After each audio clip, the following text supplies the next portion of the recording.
Bismillahirrahmanirrahim. Assalamualaikum warahmatullahi wabarakatuh. Innal hamdalillah nahmaduhu wa nasta'inuhu wa nastaghfiruh wa na'udzu billahi min shururi anfusina wa min sayyiati a'malina. May yahdihillahu fala mudilla lahu wa may yudlil fala hadiya lahu. Asyhadu an la ilaha illallah wahdahu la syarika lahu wa asyhadu anna Muhammadan abduhu wa rasuluh. Ya ayyuhalladzina amanu taqullaha haqqa tuqatih wa la tamutunna illa wa antum muslimun. Ya ayyuhan nasu taqu rabbakumul ladzi khalaqakum min nafsin wahidah wa khalaqa minha zawjaha wa batha minhuma rijalan katsiran wa nisaa'a wattaqullaha alladzi tasaaluna bihi wal arham innallaha kana 'alaikum raqiba. Ya ayyuhalladzina amanu taqullaha wa qulu qawlan sadida yuslih lakum a'malakum wa yaghfir lakum dhunubakum wa may yuti'illaha wa rasulahu faqad faza fawzan 'azima. Amma ba'd, fa inna asdaqal hadithi kitabullah wa khairal hadyi hadyu Muhammadin sallallahu alaihi wa alihi wasallam wa syarral umuri muhdatsatuha wa kullu muhdatsatin bid'ah wa kullu bid'atin dhalalah wa kullu dhalalatin finnar.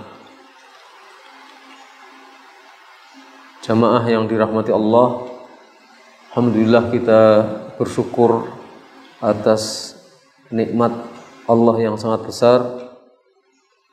Kita masih senantiasa bisa bersama-sama mengkaji, mendalami beberapa pokok ajaran Islam, dan sebagaimana kita telah jelaskan pada pengajian-pengajian yang lalu, kita libur satu kali. Sebelum itu kita menjelaskan tentang keistimewaan dan sifat istimewa syariat Islam, bahwa syariat Islam itu memiliki sifat yang sangat istimewa. Yang pertama, dia bersifat pokok. Dia akan tetap berlaku hingga akhir zaman, sampai Allah menentukannya, sampai Allah menetapkan berakhirnya atau menjelang berakhirnya dunia ini. Yang kedua, Islam atau syariat Islam bersifat menyeluruh untuk semua makhluk mukallaf, baik jin dan manusia, di semua tempat, di segala zaman, di akhir zaman ini, yaitu Islam yang dibawa oleh Nabi kita Muhammad sallallahu alaihi wasallam. Dan yang ketiga, keistimewaan Islam yang ketiga adalah Islam itu sempurna. Tidak ada yang memiliki kesempurnaan sebagaimana ajaran Islam, sebagaimana syariat Islam. Dan terakhir, kita sedang berbicara tentang contoh-contoh dari kesempurnaan Islam yang disebutkan dalam Al-Quran maupun hadis-hadis Nabi SAW. Dan terakhir, kita membawakan perkataan Al-Imam Ibnul Qayyim rahimahullah ta'ala yang menjelaskan tentang sempurnanya syariat Islam yang dikemukakan oleh beliau pada kitabnya yang besar, yaitu kitab I'lam Al-Muwaqqi'in. Pada kesempatan yang lalu, Al-Imam Ibnul Qayyim diantara menyebutkan bahwa Nabi SAW ketika itu sudah menjelaskan semua masalah ilmu, semua apa yang diamanahkan oleh Allah kepada beliau untuk disampaikannya kepada umatnya, sehingga tidak ada seekor burung pun yang mengepakkan sayapnya di udara, kecuali beliau menyebutkan ilmu dan mengajarkan kepada mereka ilmu, serta mengajarkan kepada seluruh umatnya segala apa yang diperlukan tentang adab-adab ketika sendirian, ketika berkumpul, ketika berjalan, ketika duduk, ketika berhenti, berdiri, makan, minum, dan lain sebagainya. Dan kita masih melanjutkan apa yang dijelaskan oleh Al-Imam Ibnu Qayyim rahimahullah di kitab saya itu pada halaman 15. Beliau rahimahullah mengatakan wa wasafa lahum al-arsya wal kursiyya. Allah menjelaskan kepada mereka, Nabi Muhammad SAW menjelaskan kepada umatnya tentang arsy, memberikan sifat, artinya menjelaskan tentang bagaimana sifat al-arsy dan bagaimana sifat al-kursi. Itu Allah Subhanahu wa taala telah menjelaskan bahwa arsy-nya Allah itu adalah arsy yang agung, yang besar, yang tidak bisa dibayangkan tentang besarnya arsy. Karena arsy merupakan makhluk Allah yang paling besar. Dia merupakan atap dari semua makhluk. Dia adalah makhluk yang paling tinggi, paling besar dan paling agung, dan Allah ada di atasnya. Sebagaimana firman Allah di beberapa ayat yang menjelaskan bahwa Ar-Rahmanu 'alal 'arsy istawa. Ar-Rahman, Allah yang Maha Rahman, beristiwa di atas arsy, berada tinggi di atas arsy. Karena arsy itu merupakan makhluk yang paling tinggi, ketika Allah ada di atasnya berarti Allah Maha tinggi, tidak ada yang lebih tinggi dari Allah Subhanahu wa taala. Di dalam ayat kursi, di dalam beberapa ayat yang sangat banyak Allah menjelaskan bahwa arsy Allah itu agung. Misalnya firman Allah Subhanahu wa taala dalam surat An-Naml. Surat An-Naml ayat 26. Allah berfirman, "Allahu la ilaha illa huwa Rabbul 'arsyil 'azim." Rabbul 'arsyil 'azim.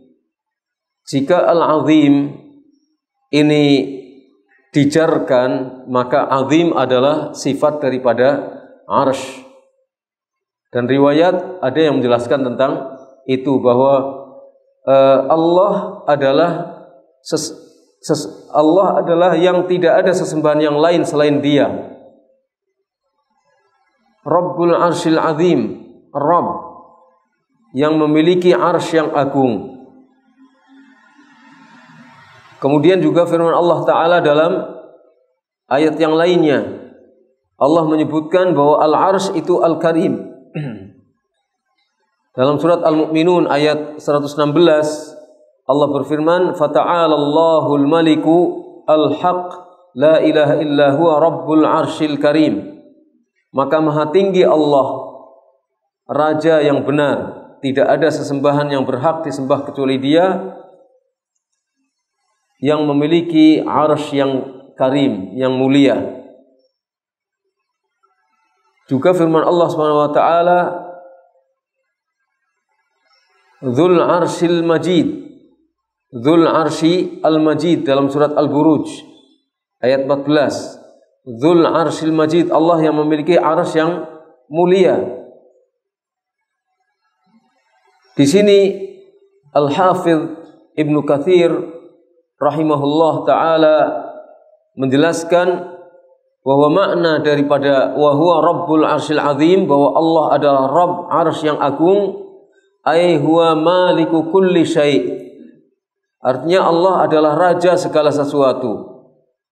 Wa khaliqihi, wa khaliquhu, dan dia adalah pencipta segala sesuatu. Mengapa firman Allah wa huwa rabbul arsyil azim ditafsirkan oleh Ibnu Katsir, maksudnya adalah dia raja segala sesuatu dan pencipta segala sesuatu, padahal bunyi ayatnya adalah Rabbu al-arsy al-azim. Dia adalah Rabbnya arsy yang agung.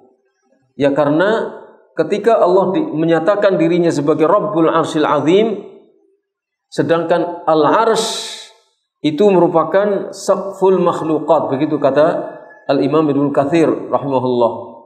Al-arsy adalah saqful makhluqat, atapnya seluruh makhluk. Jadi di atas arsy tidak ada lagi makhluk yang lain.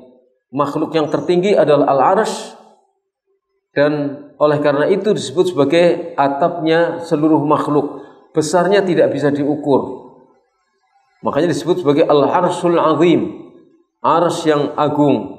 Ketika Allah menyebut dirinya bahwa dia adalah Rabb, pencipta dan pemilik arsy yang agung, berarti seluruh makhluk yang ada di bawah al-arsy itu adalah kekuasaan Allah. Ada di bawah kekuasaan Allah, dan dia yang menciptakan semua makhluk. Jadi dengan satu kalimat wa huwa rabbul arsyil azim menunjukkan bahwa Allah adalah pencipta segala makhluk, dan dia adalah penguasa segala makhluk, siapapun makhluk itu. Begitu yang dijelaskan oleh Al-Imam Ibnu Katsir rahimahullahu ta'ala. Intinya itulah tentang al-arsy.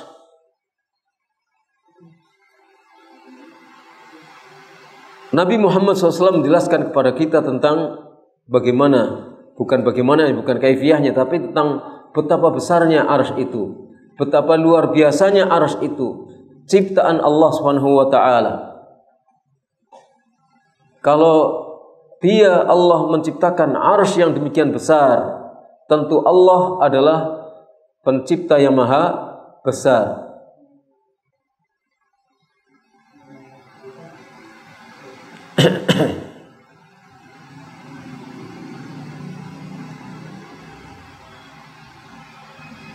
Dan arsy adalah makhluk yang pertama kali diciptakan oleh Allah Subhanahu wa ta'ala.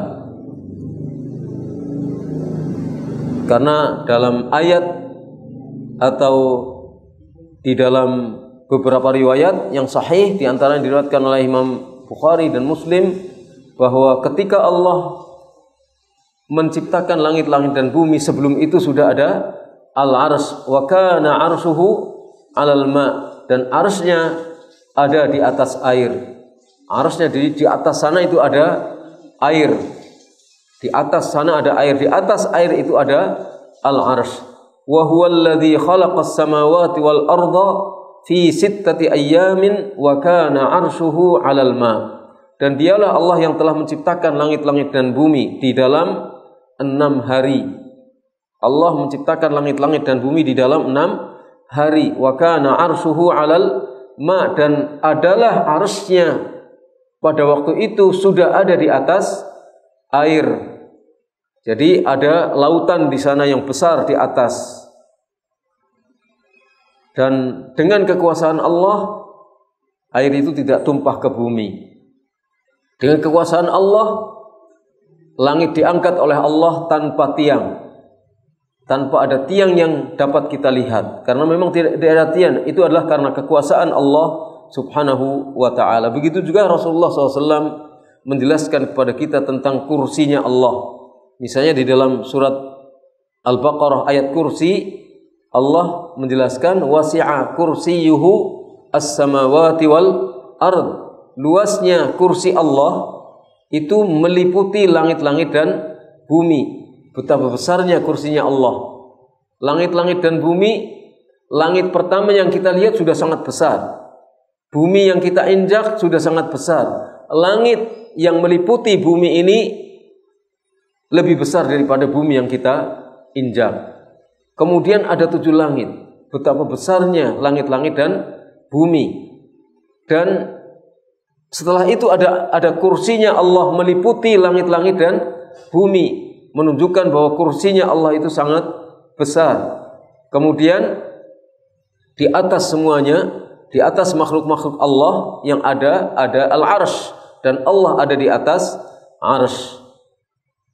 Menunjukkan bahwa betapa Allah Maha Agung, dengan menggambarkan makhluk-makhluk Allah yang sangat besar, menunjukkan Allah itu sangat besar. Dan al-kursi, sebagaimana yang dikemukakan oleh Ibnu Abbas radhiyallahu anhuma, adalah maudhi'u al-qadamain, tempat dua kakinya Allah Subhanahu wa taala. Wal arsy la yuqaddiru ahadun qadrahu, sedangkan arsy tidak ada seorang pun yang bisa mengukur berapa ukurannya. Dan ini hadis ini dinyatakan sahih oleh Syekh Al-Wadi'i.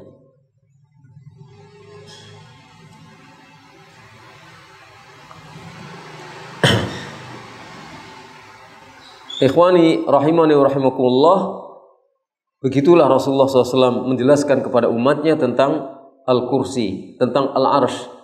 Demikian juga, ini sebagai gambaran saja, artinya sebagai contoh saja dari penjelasan Rasulullah SAW. Kemudian Rasulullah juga menjelaskan tentang malaikat-malaikat Allah. Ada malaikat-malaikat yang Rasulullah SAW atau Allah jelaskan sifat-sifatnya, pekerjaan-pekerjaannya. Ada malaikat-malaikat yang tidak dijelaskan. Allah ataupun Rasulnya SAW menjelaskan malaikat-malaikat Allah secara garis besar. Tapi ada malaikat-malaikat yang dijelaskan secara spesifik. Misalnya Jibril, kemudian Malakul Maut, kemudian penjaga neraka, kemudian penjaga sorga, dan malaikat-malaikat yang lain yang dijelaskan oleh Allah melalui Rasulnya SAW, baik di dalam kitabullah ataupun di dalam sunnah Rasul SAW. Kemudian Allah juga berfirman tentang hamalatul arsy, tentang malaikat yang memikul arsy. Allah Subhanahu wa taala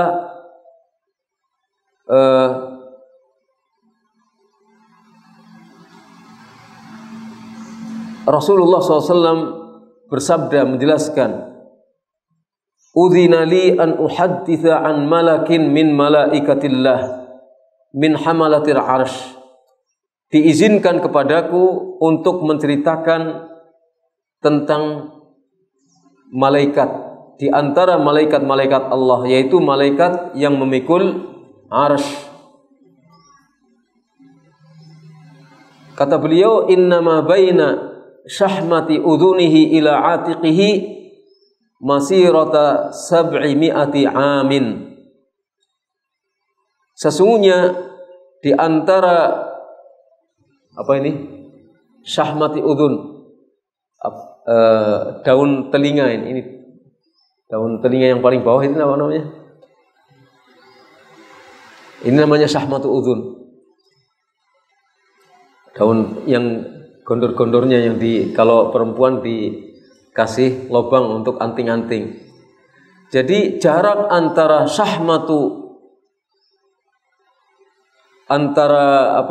telinganya malaikat pembawa arsy dengan bahunya itu perjalanan 700 tahun. Hadis ini dinyatakan sebagai hadis sahih, diriwayatkan oleh Imam Abu Dawud. Ini menggambarkan malaikat pemikul arsy itu, satu orang malaikat itu sangat besar, sampai jarak antara daun telinganya yang paling bawah dengan pundaknya itu perjalanan kira-kira 700 tahun. Disebutkan oleh Rasulullah dalam hadis yang diriwayatkan oleh Imam Abu Dawud. Dan hadis ini dinyatakan oleh ulama sebagai hadis yang sahih. Jadi begitu gambaran tentang malaikat. Dan malaikat pembawa arsy itu ada 8 orang malaikat sebagaimana disebutkan di dalam Al-Quran. Itu baru malaikat pembawa arsy. Belum malaikat yang diciptakan oleh Allah setiap hari di Baitul Ma'mur, ada 70.000 orang malaikat yang diciptakan oleh Allah setiap harinya, begitu keluar dari Baitul Ma'mur untuk beribadah kepada Allah tidak masuk lagi, datang lagi ada malaikat-malaikat baru lagi yang 70 orang di Baitul Ma'mur, kemudian keluar tidak kembali lagi, menunjukkan jumlah malaikat sangat banyak. Ada malaikat-malaikat yang dijelaskan oleh Rasulullah SAW supaya kita waspada. Ada malakul maut yang akan mencabut nyawa kita ketika datang keputusan Allah, ajal seseorang tiba, apakah karena corona atau karena yang lain. Malakul maut datang, maka akan datang melaksanakan perintah Allah untuk mencabut nyawa setiap yang telah ditentukan ajalnya oleh Allah Subhanahu wa taala. Itu adalah malakul maut. Kemudian malaikat-malaikat yang lainnya, ada malaikat-malaikat yang datang dari langit pada tiap-tiap orang yang hendak meninggal dunia. Itu akan ada malaikat yang datang. Beberapa malaikat mereka duduk di sekitar orang yang sedang naza', sedang sakratul maut, sejauh mata memandang. Pada saat itu kemudian datanglah malakul maut, terus kemudian mencabut nyawa orang yang sakratul maut. Jika orang itu adalah orang yang mukmin, maka malakul maut itu akan mencabut dengan penuh kasih sayang, sehingga malaikat mengatakan kepada ruh orang mukmin ini, ya ayyatuhan nafsul mutmainnah ukhruji,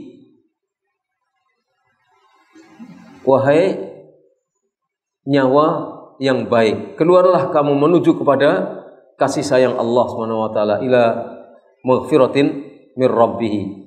Jadi menuju kepada ampunan Allah Subhanahu wa taala, dicabut dengan penuh kasih sayang. Tapi tetap sakit. Kalau nggak percaya bisa. Jadi ketika roh dicabut itu tetap sakit. Sudah sebegitu penuh kasih sayangnya malaikat mencabut nyawa seorang mukmin, tetap saja akan sakit.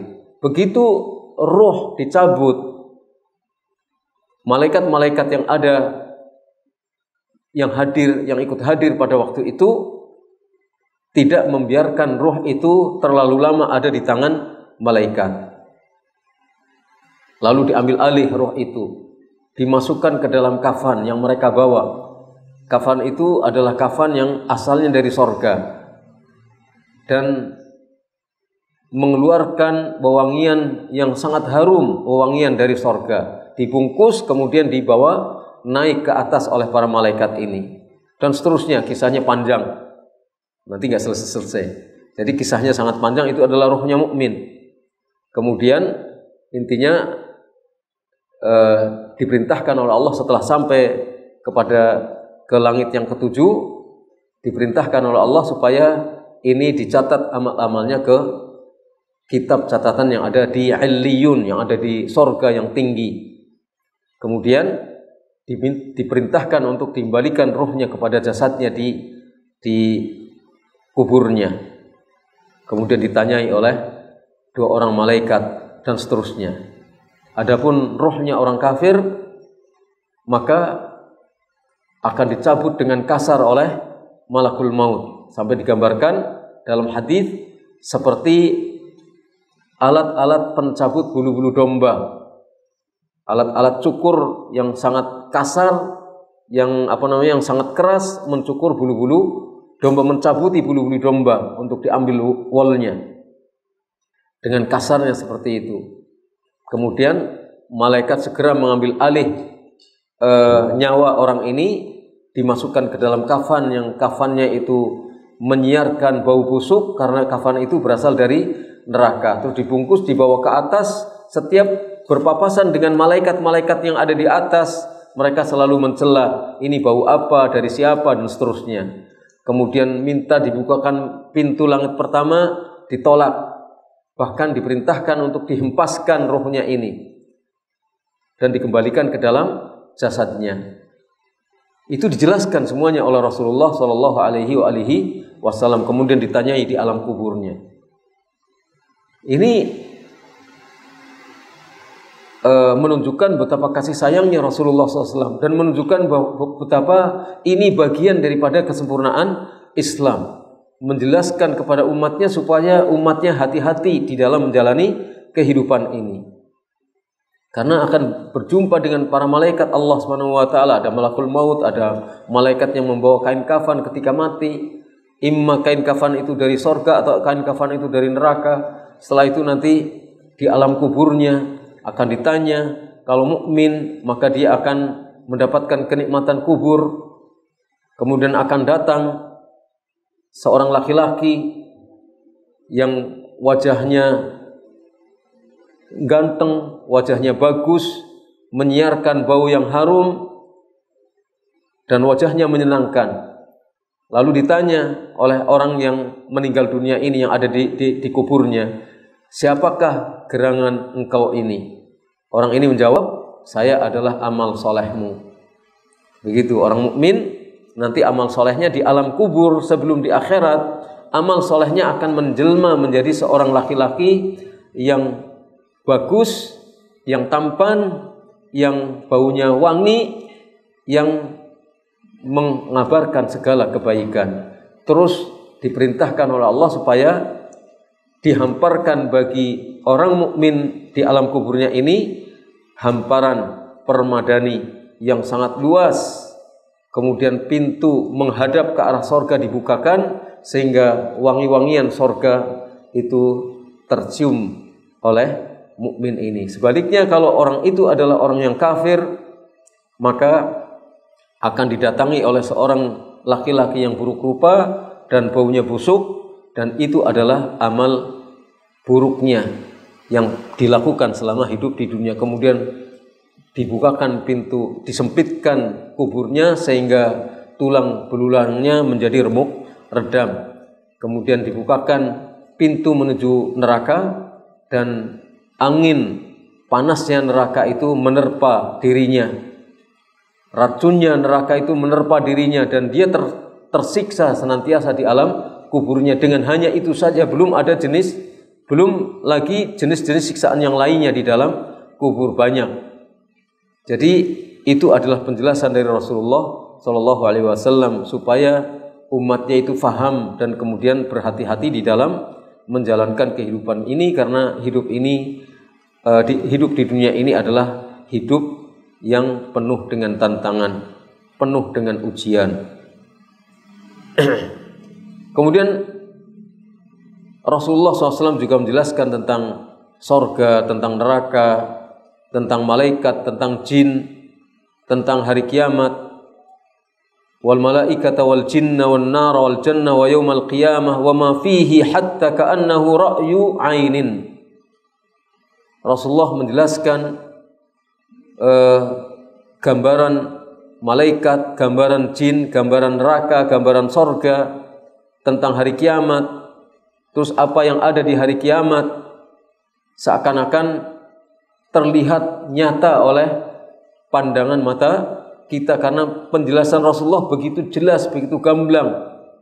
Kalau kita sampai tidak faham tentang keadaan hari kiamat, itu karena kita kurang membaca wahyu Allah Subhanahu wa taala, baik itu Al-Qur'an maupun hadis-hadis Rasulullah SAW. Maka bagi kita sekalian, kewajiban kita adalah untuk membaca itu semuanya, membuka kembali Al-Qur'an, membuka kembali hadis-hadis Rasulullah, membaca tentang hal-hal yang terkait dengan hari kiamat, tentang alam kubur, tentang kapan terjadinya hari kiamat, tentang apa saja yang terkait dengan hari kiamat, baik itu tentang mahsyar ataupun tentang sirat atau tentang haudnya Nabi SAW, ada banyak dijelaskan oleh Nabi SAW.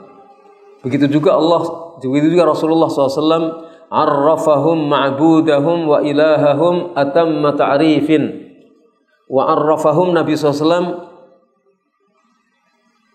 memberitahukan kepada mereka, menghabarkan kepada mereka tentang sesembahan mereka, sesembahan umatnya itu siapa, tentang ilah yang harus disembah oleh umatnya itu siapa, dengan penjelasan yang sangat sempurna.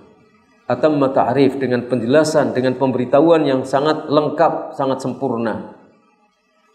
Hatta ka'annahum yarawnahu wa yushahidunahu bi awsafi kamalihi wa nu'uti jalalihi, sehingga seakan-akan mereka bisa melihat Allah, bisa menyaksikan Allah, karena dijelaskan demikian jelasnya oleh Nabi SAW. Namanya dari mulai Allah Subhanahu wa taala, Ar-Rahman, Ar-Rahim, sampai seluruh nama-nama Allah dijelaskan oleh Nabi Muhammad SAW, baik di dalam Al-Quran maupun di dalam hadis Nabi SAW secara terpisah-pisah.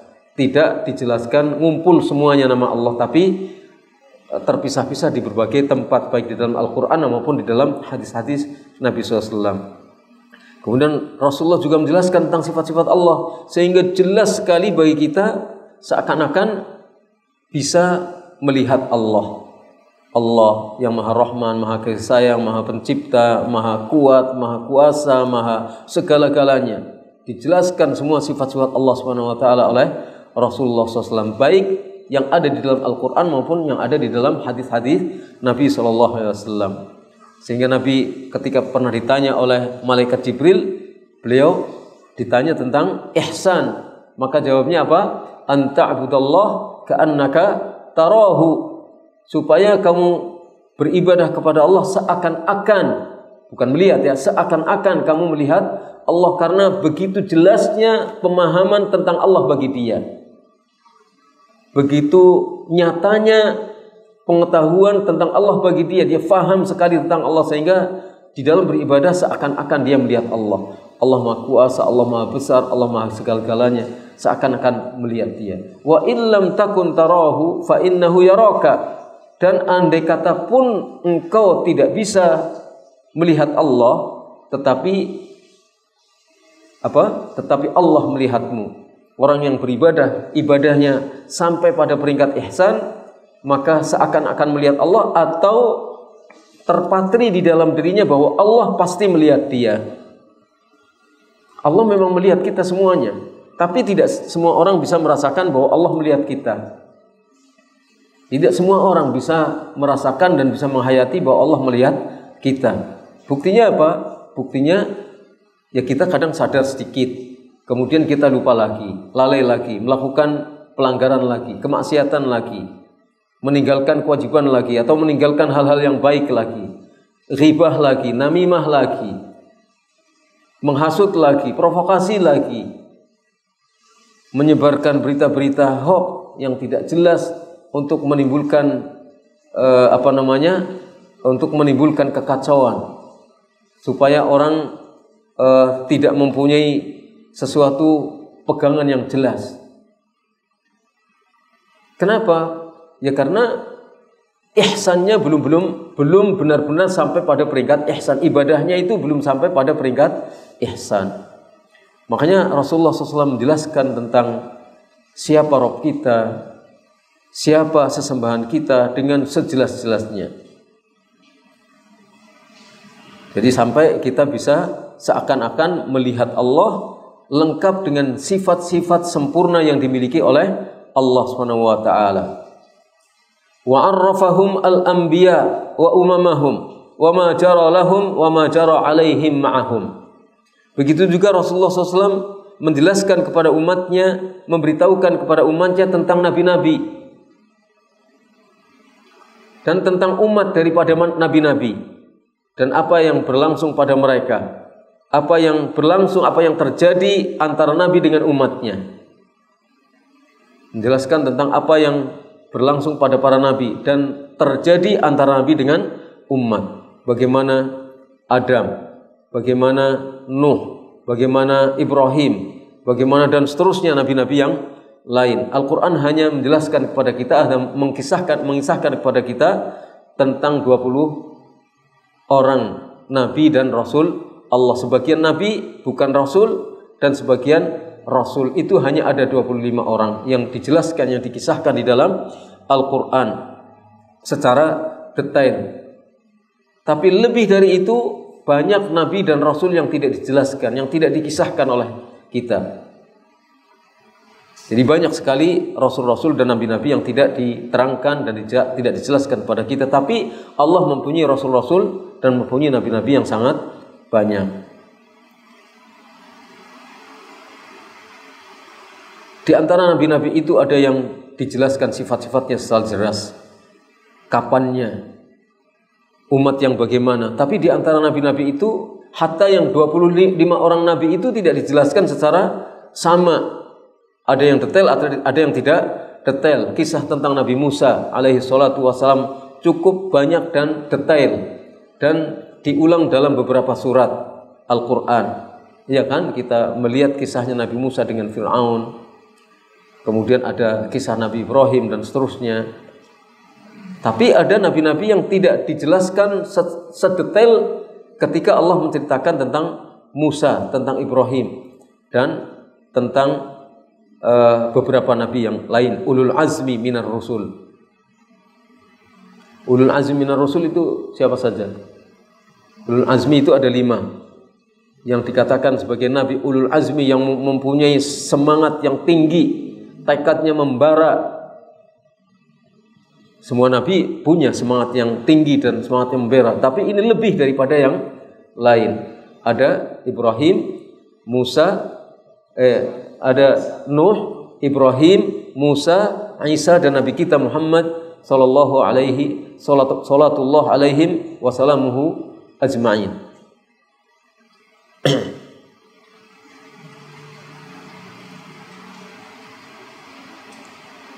Hatta ka'annahum kanu bainahum, sehingga seakan-akan umatnya itu hidup bersama-sama dengan mereka, dengan para nabi. Ketika Nabi menceritakan tentang hadis, kalau kita renungkan seakan-akan kita hidup ada di hadapan Nabi Muhammad SAW. Itu perlu menanamkan rasa yang semacam itu supaya kita dekat dengan petunjuk-petunjuk, dekat dengan wahyu Allah, sehingga ibadah kita semakin sempurna kepada Allah Subhanahu wa taala. Wa arrafahum min turiqil khairi wasyarri daqiqaha wa jalilaha man lam yu'arrifhu nabiyyun li ummatihi qablahu. Nabi kita Muhammad SAW memberitahukan kepada umatnya di antara jalan-jalan kebaikan dan jalan-jalan keburukan. Jadi diberitahukan oleh Nabi kita Muhammad SAW mana jalan-jalan yang baik, mana jalan-jalan yang buruk. Diberitahukan semuanya, tidak ada yang tertinggal, semua dijelaskan. Jalan kebaikan yang mendekatkan seseorang menuju surga dijelaskan oleh Nabi Muhammad SAW. Jalan keburukan yang mendekatkan ke neraka dan menjauhkan dari surga dijelaskan oleh Rasulullah SAW. Dari mulai yang jelimet-jelimetnya sampai yang besar-besar, itu dijelaskan semuanya oleh Rasulullah SAW. Hal yang tidak seperti ini dulu dijelaskan oleh para nabi yang lain kepada umat mereka masing-masing. Jadi penjelasan Nabi lebih luas, lebih detail, lebih jelas dibandingkan dengan penjelasan para nabi dahulu kepada umatnya masing-masing. Kenapa? Karena umat Nabi Muhammad SAW adalah umat yang dinyatakan sebagai umat terbaik, umat yang punya afdhaliyah yang lebih daripada umat-umat yang terdahulu. Sehingga karena afdhaliyah dari umat ini sampai dijelaskan di dalam hadis bahwa Nabi pernah diperlihatkan ketika Isra atau ketika Mi'raj, diperlihatkan kepada Nabi tentang nabi-nabi zaman dahulu. Ada nabi yang pengikutnya kurang dari 10 orang, ada nabi yang pengikutnya hanya 2 orang, ada nabi yang pengikutnya hanya 1 orang, ada nabi yang tanpa pengikut sama sekali. Kemudian diperlihatkan tentang umat Nabi Musa alaihi salatu wassalam yang jumlahnya sangat banyak, menunjukkan keutamaan Nabi Musa alaihi salatu wassalam karena umatnya banyak. Ada kisah tentang Fir'aun, ada kisah Nabi Musa dengan Fir'aun, ada kisah Nabi Musa dengan Qarun, ada kisah Nabi Musa dengan setelah itu Ada kisah Nabi Musa dengan kaumnya yang membangkang setelah mereka beriman ketika ditinggalkan oleh Nabi Musa selama 40 hari, 40 malam untuk menerima wasiat, untuk menerima wahyu dari Allah. Ternyata mereka membuat anak sapi untuk disembah, kayak Musa Samiri atau disebut sebagai As-Samiri dan seterusnya. Ini umatnya Nabi Musa jumlahnya sangat banyak, tapi banyaknya umat Nabi Musa masih kalah dengan banyaknya umat Nabi Muhammad SAW, karena Nabi Muhammad adalah nabi bagi umat di akhir zaman yang tidak dibatasi oleh tempat dan tidak dibatasi oleh waktu kecuali hari kiamat. Jadi semenjak diutusnya Nabi Muhammad SAW sampai hari kiamat itu merupakan umat Nabi Muhammad SAW, baik umat dakwah ataupun umat ijabah, umat yang menjadi objek dakwahnya Nabi Muhammad SAW atau umat yang menerima dakwahnya Nabi Muhammad SAW sampai akhir zaman.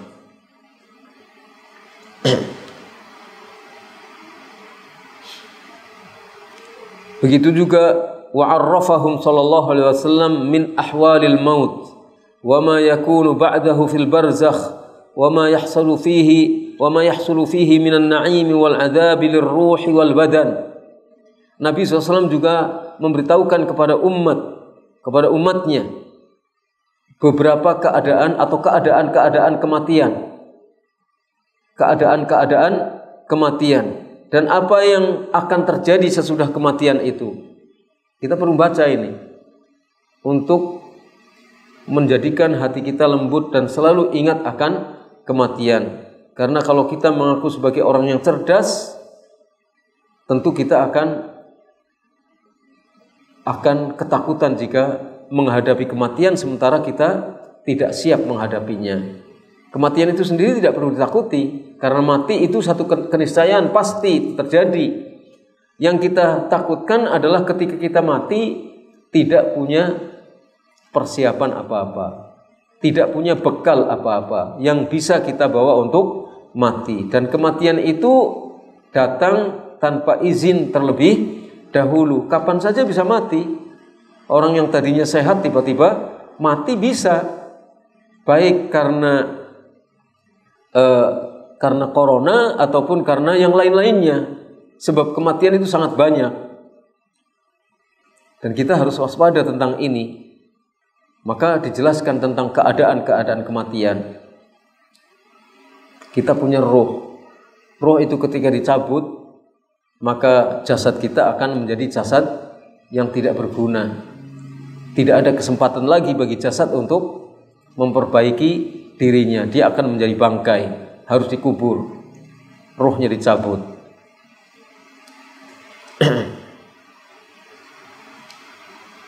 Apa yang akan terjadi sudah mati di alam barzakh? Barzakh itu artinya adalah alam pembatas antara dunia dengan akhirat. Dikatakan barzakh karena alam ini membatasi antara alam dunia dengan alam akhirat. Jadi alam barzakh itu adalah alam yang merupakan persinggahan sementara sebelum ada hari akhirat, bukan persinggahan terakhir. Bukan persinggahan terakhir. Orang mukmin ketika meninggal dunia maka melihat kenikmatan-kenikmatan di alam barzakh, maka orang mukmin ini memohon kepada Allah, ya Allah, segerakanlah kejadian hari kiamat itu supaya saya bisa ketemu lagi dengan keluargaku di sorga, dengan harta bendaku yang ada di sorga. Harta bendanya kan nggak kembali ke sorga ya. Tapi kenapa kok ingin kembali kepada keluarga dan hartanya? Ya, karena hartanya waktu hidup di dunia sudah ditabung untuk kepentingan sorga. Sebagian untuk masjid, sebagian untuk pendidikan, sebagian untuk fakir miskin, sebagian untuk yatim. Dan yang jelas ketika sudah mencapai nisab harus zakat. Harus zakat. Nisab, haul harus zakat. ini akan menjadi harta bagi dia yang dia akan ketemu lagi dengan hartanya berupa pahala-pahala yang besar di sorga nanti. Jadi dia berharap. Sebaliknya orang kafir yang meninggal dunia, yang mati, kemudian mendapatkan siksaan-siksaan di alam kuburnya, di alam barzakhnya, dia berharap hari kiamat tidak akan terjadi. Karena orang kafir ini tahu bahwa siksaan di alam barzakh ini saja sudah pedih, apalagi kalau nanti siksaan yang sebenarnya, yang lebih sebenarnya lagi dibandingkan dengan alam barzakh. Siksaannya akan kekal di dalam neraka. Kalau di barzakh kan belum masuk neraka, hanya diperlihatkan tentang neraka seperti Fir'aun. Yu'raduna alaihim, gimana ayatnya? Diperlihatkan kepada Fir'aun dan bala tentaranya siang, pagi, dan petang tentang neraka. Dan itu merupakan siksa tersendiri padahal belum masuk neraka. Dan di akhirat akan mengalami asyaddul adab, adab yang akan sangat pedih. Oleh karena itu setiap orang kafir tidak mengharap terjadinya hari kiamat, karena di alam barzakh saja mendapatkan siksaan itu sudah teramat sangat berat, apalagi di akhirat. Wa ma yahsulu fihi minan na'imi wal 'adzabi lirruhi wal badan. Juga apa yang akan diperoleh oleh setiap orang di alam barzakh berupa kenikmatan dan berupa azab. Kenikmatan yang mendapatkan nikmatan, azab yang mendapatkan azab, lirruhi wal badan, baik bagi ruh maupun badannya. Jadi semuanya akan merasakan. Sebagian ulama mengatakan siksa di alam barzakh itu adalah siksa terhadap ruhnya. Badan fisik ikut merasakannya, karena ruh dikembalikan kepada fisik. Sebagian tidak memisah-misahkan. Pokoknya siksa di alam barzakh itu akan terjadi pada ruh dan fisiknya dan jasadnya. Ya.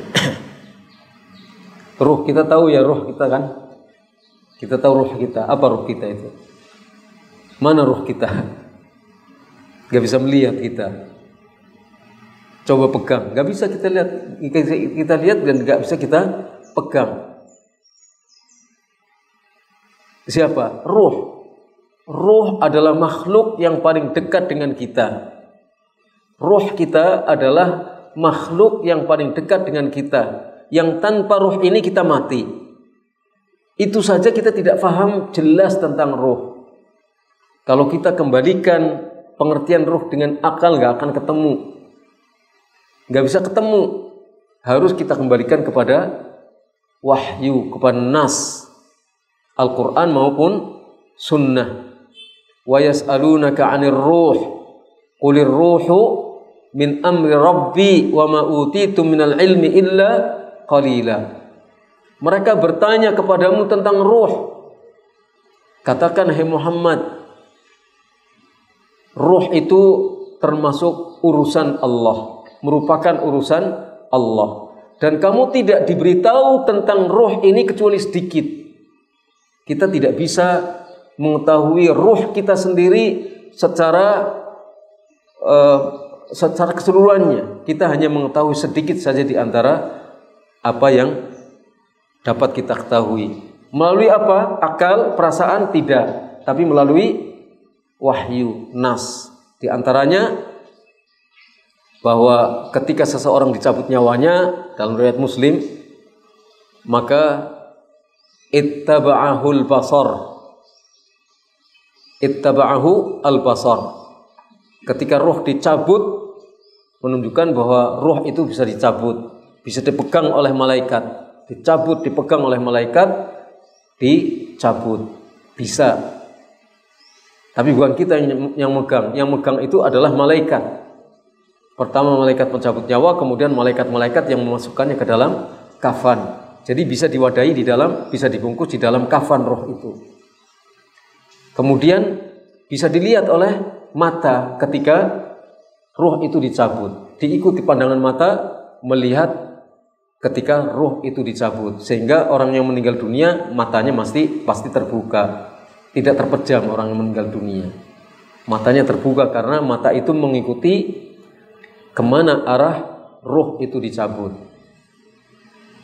Itu diantara yang dapat kita ketahui. Lebih dari itu, selain dari apa yang kita ketahui melalui nusus, melalui wahyu, tidak bisa kita ketahui. Jadi ruh itu tidak bisa diketahui dengan akal pikiran dan tidak bisa diketahui dengan perasaan. Paham jelas ya? Insyaallah itu jelas. Padahal itu makhluk yang sangat dekat hubungannya dengan kita, tapi kita nggak tahu. Apatah lagi tentang Al-Khaliq subhanahu wa ta'ala. Allah subhanahu wa ta'ala. Bagaimana mungkin seseorang itu memberanikan dirinya untuk memikirkan tentang Allah dan untuk mengetahui tentang Allah itu dengan perasaan atau dengan akal pikiran. Ruhnya saja dia tidak tahu. Kalau harus kembali kepada akal dan perasaan, apalagi untuk mengetahui Allah Subhanahu wa taala. Jadi untuk mengetahui Allah, untuk paham tentang Allah dengan sepaham-pahamnya harus melalui berita dari Allah dan dari Rasulnya, yaitu Al-Quran dan Sunnah. Tanpa itu kita tidak akan paham tentang Allah. Kita hanya bisa memahami tentang Allah dengan akal dan fitrah kita secara garis besar saja, secara global saja. Ada Allah, kita paham dengan akal kita, dengan fitrah kita.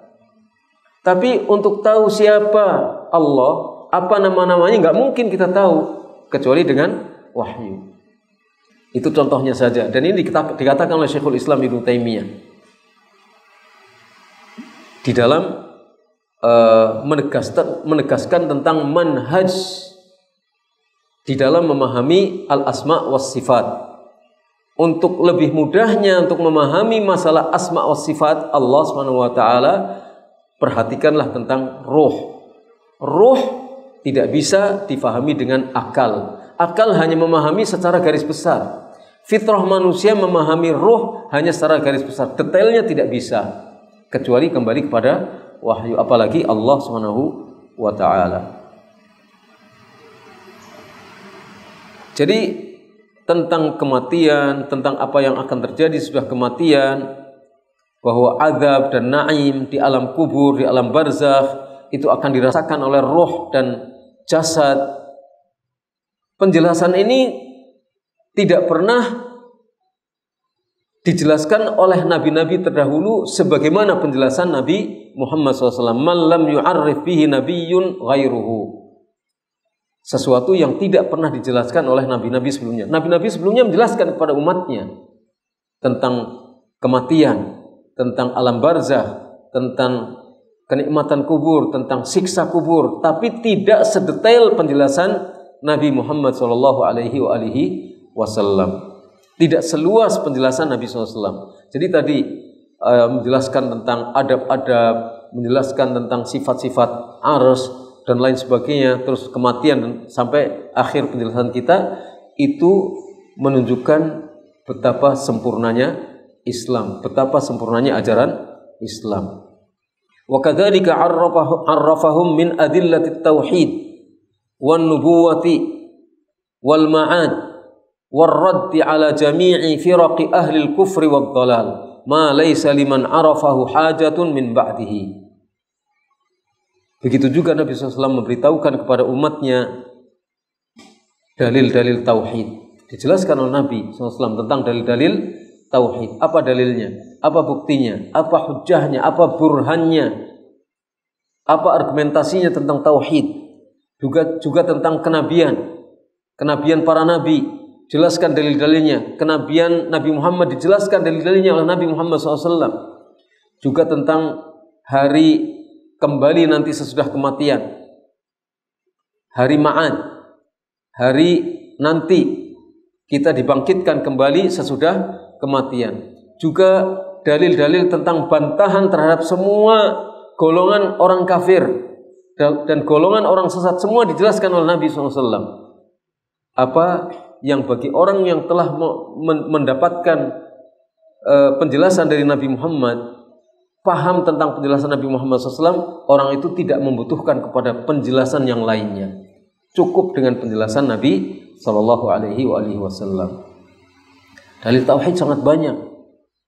Dalil sam'i, dalil aqli, dalil fitrah, dan semua dalil ada semuanya.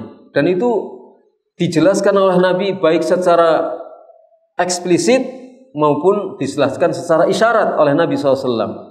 Ada dalil-dalil tentang tauhidullah, ada dalil-dalil tentang kenabian para nabi, ada dalil-dalil yang jelas tentang kenabian Nabi Muhammad SAW, ada dalil-dalil tentang hari kiamat, tentang kehidupan nanti sesudah dunia ini, juga tentang sesatnya orang-orang kafir dan orang-orang yang senada dengan mereka di dalam kekafiran. Orang yang sudah faham tentang penjelasan Nabi ini tidak butuh lagi kepada penjelasan yang lain. Tidak ada yang bisa menjelaskan seperti ini kecuali Nabi SAW. Orang yang pakar ilmu seperti apapun tidak bisa menjelaskan kalau tidak berpedoman kepada wahyu Allah Subhanahu wa taala. Orang ingin membuktikan tentang adanya siksa kubur, nikmat kubur, enggak bisa mereka membuktikannya kalau tidak kembali kepada iman bil ghaib, iman kepada perkara ghaib. Karena alam kubur bukan alam kita. Tanah yang kita gali itu kuburan. Ya kan? Tanah yang kita gali itu kuburan, bukan alam kubur. Alam kubur sudah alamnya beda. Sehingga kita gali orang yang dikubur yang membusuk. Apakah dia mendapatkan nikmat atau mendapatkan azab nggak bisa diketahui. Kecuali kita yakin dengan berita dari Allah ataupun dari Rasulnya Shallallahu Alaihi Wasallam. Nggak bisa melibatkan logika manusia di sini. Untuk memahami siksa di alam kubur tidak bisa melibatkan logika atau menyumberkan masalah itu dengan pemahaman logika. Harus kembali kepada wahyu. Allahumma illa ila man yuballighuhu iyyahu wa yubayyinuhu wa yuwaddihu minhu ma khafiya alaih. Jadi dengan penjelasan Nabi SAW kita tidak lagi butuh kepada penjelasan-penjelasan yang lain kecuali Allahumma illa, maksudnya adalah kecuali yang kita butuhkan adalah orang yang menyampaikan kepada kita, ya kan? Gak mungkin kita faham langsung dari Nabi, wong Nabi sudah wafat. Gak mungkin kita yang ada di masjid ini bisa memahami langsung hadis-hadis Nabi, wong hadis Nabi dengan bahasa Arab. Sedangkan kita nggak paham bahasa Arab, ya. Paham bahasa Arab pun banyak yang kita tidak paham tentang hadis. Tetap cari keterangan siapa yang menyampaikan kepada kita, guru-guru kita, syekh-syekh kita, ulama-ulama kita. Yang kita perlukan adalah yang menjelaskan, yang menyampaikan kepada kita, wa yubayyinuhu, dan menjelaskannya, wa yuwaddihu minhu, serta menerangkannya sampai menjadi jelas apa yang masih tersembunyi, apa yang masih belum dapat diketahui dengan jelas. Kita melihat hadis, kita melihat ayatnya bisa kita baca, tapi maknanya kadang kita tidak tahu ayat itu. Hadis kita bisa baca, tapi maknanya kadang kita tidak tahu tentang makna hadis itu. Coba misalnya kalau kita ditanya, dulu Nabi Muhammad SAW pernah melaksanakan sholat zuhur, asar, 2 rakaat. Ada hadisnya itu. Terus setelah itu Nabi melaksanakan sholat zuhur, asar masing-masing 4 rakaat, isya 4 rakaat. Dulunya masing-masing 2 rakaat. Dari mana kita bisa memahami bahwa sholat zuhur sekarang ini 4 rakaat, harus 4 rakaat, kecuali safar, boleh qashar jadi 2 rakaat. Padahal ada hadis yang Nabi menjalankan 2 rakaat. Apa kita pakai itu? Ya kita pakai sebagai dasar hukum, tapi maksudnya dalam urut-urutan yang jelas. Dari mana kita? Dari ijma'nya para ulama. Sesuatu yang sudah disepakati oleh para ulama, hujjah. Para ulama zaman dahulu, hujjah merupakan dalil yang tidak boleh kita ingkari. Karena banyak di antara ketentuan-ketentuan hukum Islam yang kita tidak tahu, tidak bisa menyimpulkan kepastian hukumnya hanya dengan nas itu saja. Harus kita lihat apakah ada ijma' di antara ulama atau tidak. Kalau tidak ada ijma', akan terjadi perselisihan-perselisihan bahkan dalam masalah-masalah yang pokok. Ya, begitu kan? Jadi Al-Quran, Sunnah, ijma' itu adalah landasan hukum yang jelas. Sebab kalau tidak ada ijma', kita tidak bisa memastikan hukum tertentu karena ada saja beda pendapat. Sudah ada ijma' saja, itu orang masih keluar dari ijma' tentang nama-nama Allah, tentang sifat-sifat Allah. Ada saja orang yang keluar dari ijma'. Keluar dari ijma'nya umat Islam zaman dahulu sesat. Jadi kalau orang keluar dari ijma'nya umat Islam zaman dahulu umat Islam sudah berijma', maka siapa saja yang menyelisih ijma' itu dia tersesat jalannya. Makanya di antara keistimewaan manhaj salaf adalah mengikuti ijma'. Dengan ijma' akan maksum daripada kekeliruan yang fatal, akan terjaga dari kekeliruan yang fatal. Maka ijma' maksum dari kesalahan, karena tidak mungkin andai kata ada kesalahan, umat Islam terdahulu itu akan berijma', tidak mungkin. La tastami ummati ala dhalalatin. Umatku tidak mungkin akan bersepakat pada kesesatan. Kalau di situ mengandung kesesatan, umat tidak akan berijma'. Ya, jadi begitu. Jadi yang kita butuhkan sekarang ini adalah orang yang menyampaikan kepada kita, orang yang mengajarkan kepada kita, orang yang menjelaskan kepada kita. Kalau penjelasan Rasulullah sudah jelas. Yang kita butuhkan adalah yang menjelaskan kepada kita, yang menyampaikan kepada kita. Mana hadis Nabi? Kita nggak bisa menggali hadis Nabi seluruhnya, karena hadis Nabi SAW itu sangat banyak. Jadi kita butuh kepada orang yang menyampaikan kepada kita. Urusan apa saja? Urusan akidah, urusan muamalah, urusan dakwah, urusan akhlak. Semua urusan yang menyangkut semua sisi kehidupan manusia yang dialami oleh manusia. Kehidupan ketika sendiri, di depan kita sudah kita lewati bahwa Nabi mengajarkan adab-adab ketika buang air, besar, kecil, ketika berhubungan suami istri, ketika tidur, ketika bangun tidur, ketika duduk, ketika berdiri, ketika makan, ketika minum, ketika naik kendaraan, ketika diam, ketika berbicara. Ada semuanya. Itu apa? Bukan ajaran yang sangat lengkap dari Nabi SAW. Sempurna. Islam ini sempurna. Semua apa yang dibutuhkan oleh manusia ada. Kita hanya butuh kepada orang yang menyampaikan kepada kita, yang mengajarkan kepada kita. Karena kadang-kadang kita mencari sendiri tidak bisa. Maka di sini dibutuhkan ta'awun, kerjasama. Ya, di masjid ini saja untuk bisa ngaji perlu kerjasama. Gak mungkin orang lakukan sendiri, gak bisa. Dalam hal seperti ini dibutuhkan ta'awun, dan ta'awun itu ada ketentuannya di dalam Islam. Artinya ada ajarannya. Hatta ta'awun, hatta kerjasama, bersosialisasi dengan masyarakat, ada semuanya ketentuannya di dalam Islam. Bukan ajaran yang sempurna seperti itu. Itu adalah ajaran yang sangat sempurna, meliputi semua apa yang dibutuhkan oleh manusia. Wa kadzalika 'arrafahum sallallahu alaihi wasallam min makayidil hurub wa liqa'il adu wa turuqin nasri wad dhafari ma law 'alimuhu wa 'aqiluhu wa ra'auhu haqqa ri'ayatihi lam yaqum lahum aduwwun abada.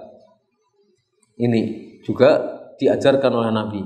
Dan Nabi SAW juga arrafahum, memberitahukan kepada mereka, mengajarkan kepada mereka bagaimana tentang muslihat dalam berperang.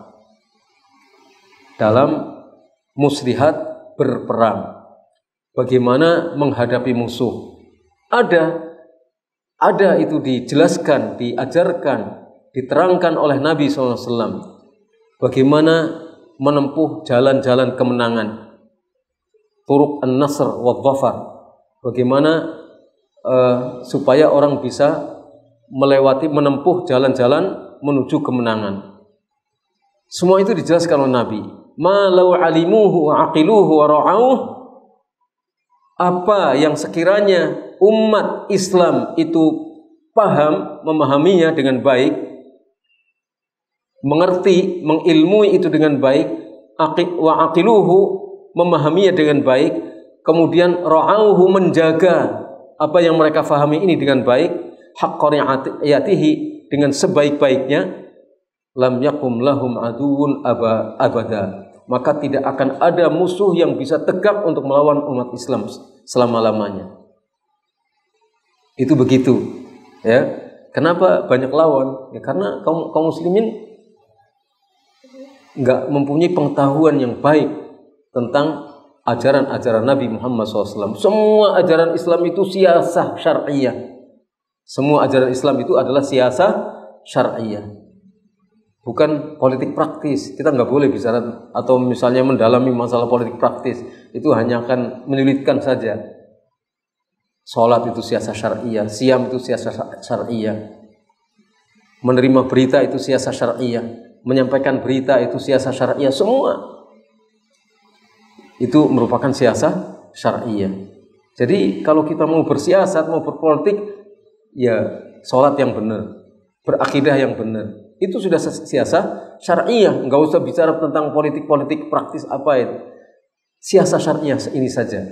Dalami ajaran Islam, berakidah yang baik, tinggalkan syirik, ibadahi Allah dengan ikhlas, belajar ilmu yang sungguh-sungguh. Karena man salaka tariqan yaltamisu fihi ilman, sahhalallahu lahu bihi tariqan ilal jannah. Siapa yang menempuh ilmu, siapa yang menempuh jalan untuk mencari ilmu, berjalannya dia, hidupnya dia digunakan untuk mencari ilmu, maka Allah akan mudahkan dia jalan menuju sorga. Itu siasah syar'iyah. Siasah syar'iyah, bagaimana kita bersiasat untuk mencapai sorga. Kan perlu siasat kan, begitu kan? Siasatnya gimana? Cari ilmu. Udah nggak usah macam-macam, cari ilmu. Untuk mencari nafkah saja pakai ilmu. Nafkah yang halal bagaimana? Harus disiasati dengan siasah syar'iyah. Bagaimana supaya kita bisa menghidupi istri kita? Bagaimana kita nikah? Itu harus dengan siasat syar'iyah, bukan pakai politik praktis. Semua gitu. Jadi itulah Islam, lengkap kan? Kurang apa lagi? Kenapa kita kadang masih mencari sesuatu di luar Islam? Pendidikan cari di luar Islam, model pernikahan nyari di luar Islam, ingin masuk surga mencari di luar Islam, cari jalan-jalan tersendiri dengan suluk, dengan thariqat, dengan apa? Ada jalannya sudah dijelaskan oleh Nabi SAW. Turuk al-khair, turuk nasr, turuk mencapai surga, itu sudah dijelaskan oleh Rasulullah SAW. Kalau kita sungguh-sungguh mencari ilmu, itu malaikat itu menghormati kita. Hatta malaikat menghormati kita. Mereka meletakkan sayap-sayapnya. Ya. Para malaikat itu ketika melihat ada talibul ilmi sedang belajar, mereka meletakkan sayap-sayapnya. Maksudnya gimana? Mereka tidak terbang dengan sayap-sayapnya, tapi meletakkan sayapnya supaya khusyuk. Diletakkan, tidak terbang mereka. Ikut mendoakan orang-orang yang sedang talabul ilmi. Apa enggak luar biasa gitu. Orang Islam itu keadaannya selalu luar biasa. Ajaban li amril mu'min. Inna amrahu kullahu khair. Mengherankan urusan orang mukmin. Semua urusannya baik. In asabathu sarra syakara kana khairan lahu. Ketika dia mendapatkan kesenangan, kelonggaran, rizki, kebaikan-kebaikan, dia bersyukur, menjadi kebaikan bagi mukmin. Ketika ditimpa oleh dharra, kesengsaraan, kesulitan, kepapaan, musibah, dia bersabar, kana khairan lahu. Itu tidak dimiliki kecuali orang oleh orang mukmin. Jadi dalam keadaan seperti apapun orang mukmin selalu mendapatkan kebaikan. Karena hidupnya antara syukur dan sabar. Ya, hidupnya antara syukur dan sabar. Wa kadzalika 'arrafahum sallallahu alaihi wasallam min makayidi iblis wa turuqihi allati ya'tihim minha wa ma yataharrazuna bihi min kaidihi wa makrihi wa ma yadfa'una bihi syarrahu ma la mazida alaihi. Demikian juga Nabi SAW memberitahukan kepada umatnya tentang tipu daya iblis. Ini dijelaskan oleh Nabi SAW tentang muslihat dan tipu daya iblis. Kita harus belajar supaya bagaimana caranya selamat dari iblis, pelajari dari penjelasan-penjelasan Nabi SAW. Jalan-jalan iblis dijelaskan oleh Nabi SAW, yang melalui jalan-jalan itu, melalui tipu daya itu, iblis akan datang, mendatangi manusia. Jadi iblis akan mendatangi manusia lewat jalan-jalan ini, lewat muslihat-muslihat ini. Dijelaskan juga oleh Nabi, wa ma yataharrazuna bihi min kaidihi wa makrihi. Juga Nabi menjelaskan tentang apa saja yang bisa mereka gunakan untuk membentengi diri dari tipu daya dan makarnya iblis. Tipu daya dan tipu muslihat iblis. Bagaimana caranya supaya kita bisa membentengi diri kita dari tipu daya dan muslihat iblis, supaya kita tidak terperangkap ke dalam rayuan iblis. Ingat dulu, kita Nabi Adam alaihi salatu wassalam yang diingatkan langsung oleh Allah Subhanahu wa taala. Awas, hati-hati itu setan. Ternyata digoda oleh setan, oleh iblis. Dengan kepiawaiannya iblis menggoda Adam dan istrinya untuk kemudian terjerumus dalam kemaksiatan yang akhirnya diturunkan dari surga. Itu Nabi Adam alaihi salatu wassalam. Apalagi kita, kalau kita tidak waspada, akan mudah dan terseret ke dalam arus tipu daya iblis. Kita masuk ke pusarannya, akan sulit kita keluar dari pusaran tipu daya iblis. Hati-hati, ada syubhat, ada syahwat. Keluar dari syahwat saja sulit. Ya, kalau kita sudah senang terhadap sesuatu, sulit. Senang terhadap sesuatu yang melalaikan kita dengan syariat Allah, itu sulit kita. Apalagi ada syubhat lagi di dalamnya. Coba misalnya suami istri. Suami sangat cinta kepada istrinya, istri sangat cinta kepada suaminya. Kadang kecintaan ini keluar dari koridor ketetapan Allah Subhanahu wa taala. Akhirnya lupa, terseret oleh hawa nafsunya, terseret oleh syahwatnya. Lupa akan kehidupan yang sesungguhnya di akhirat. Ini kita alami.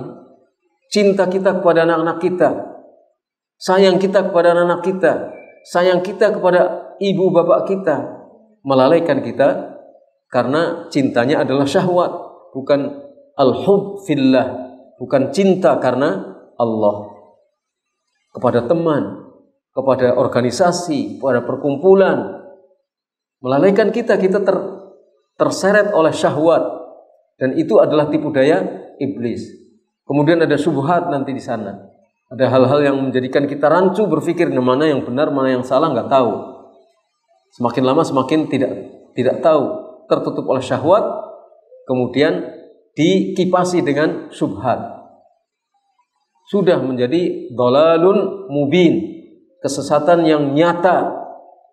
Ketika bertemu antara dua penyakit besar ini, syubhat dan syahwat, outputnya, kesimpulannya, hasilnya adalah dhalalun mubin. Supaya kita tidak terjerumus dalam dhalalun mubin, kita harus melepaskan diri dari syubhat dan melepaskan diri dari syahwat. Melepaskan syubhat dengan ilmu, melepaskan syahwat dengan taqarrub kepada Allah, terus berjuang untuk taqarrub kepada Allah. Taqarrub ilallah itu bukan perkara mudah. Agama Islam itu mudah. Tapi untuk melaksanakannya itu butuh perjuangan keras. Memahami Islam itu mudah untuk difahami, tapi untuk jalan menuju memahami Islam yang benar itu butuh perjuangan. Jadi mudah, semuanya mudah. Untuk berilmu tentang Islam mudah, untuk menjalankan Islam itu mudah, tapi ada sandungan-sandungan syubhat dan sandungan-sandungan syahwat yang kita harus bekerja keras, berjuang keras melewati syubhat dan melewati syahwat. Sukses insyaallah. Supaya kita keluar dari dhalalun mubin.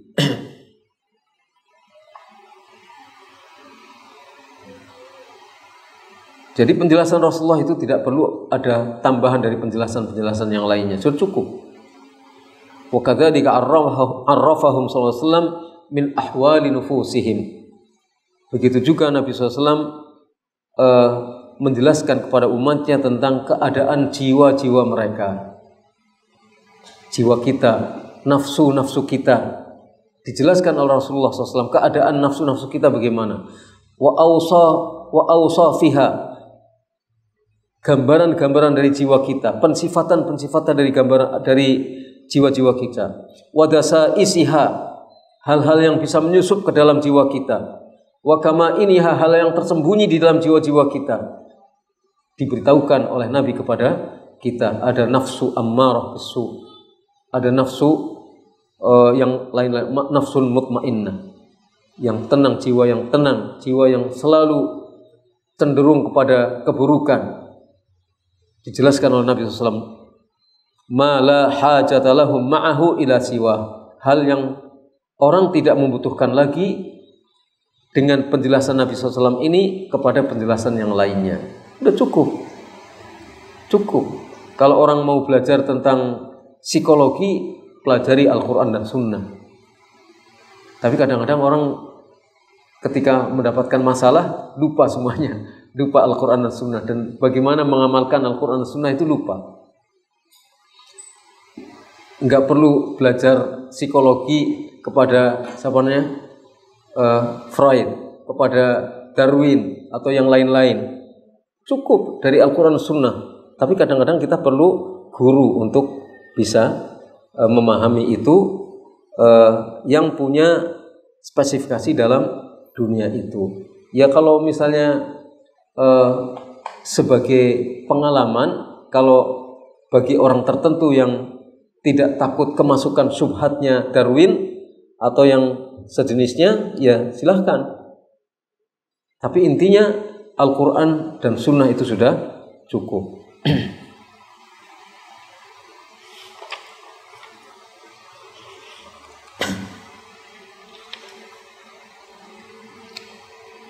Wa kadzalika arrafahum sallallahu alaihi wasallam min umuri ma'ashihim ma law alimuhu wa amiluhu lastaqamat lahum dunyahum a'zama istiqamatin. Begitu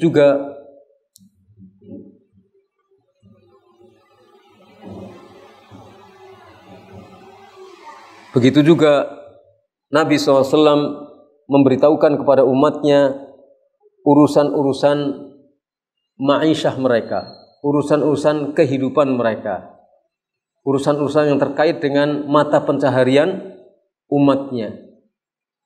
Makanya para ulama fikih menyusun kitab Al-Buyu', kitab di dalam masalah ma'isyah dan kehidupan mereka ada bab tentang perniagaan, ada bab tentang pernikahan, ada bab yang terkait dengan hal yang untuk bekal bagi kehidupan manusia. Malau alimuhu, apa yang andai kata mereka memahaminya, wa amiluhu, kemudian setelah faham mereka mengamalkannya, niscaya dunia mereka itu akan istiqamah, akan lurus, kehidupan dunia mereka akan lurus dengan demikian istiqomahnya. Kenapa tidak istiqomah? Karena banyak orang yang tidak peduli untuk mempelajari ilmu-ilmu Islam, terkait dengan masalah perniagaan, dagang ya dagang saja, entah halal entah haram, itu dagang saja, beli saja, entah tata cara belinya benar atau salah, nggak peduli. Akhirnya tidak istiqomah kan kehidupan manusia. Ada perseteruan, persaingan bisnis yang tidak sehat, umpamanya. Dalam misalnya pernikahan juga ada perceraian, ada dan lain sebagainya, tidak istiqomah. Kenapa? Karena banyak di antara umat Islam yang tidak memahami hukum-hukum Islam tentang masalah ini. Kemudian kalaupun paham tidak bisa mengamalkannya. Tidak mengamalkannya atau tidak bisa mengamalkannya. Makanya kita membutuhkan taufik dari Allah Subhanahu wa taala.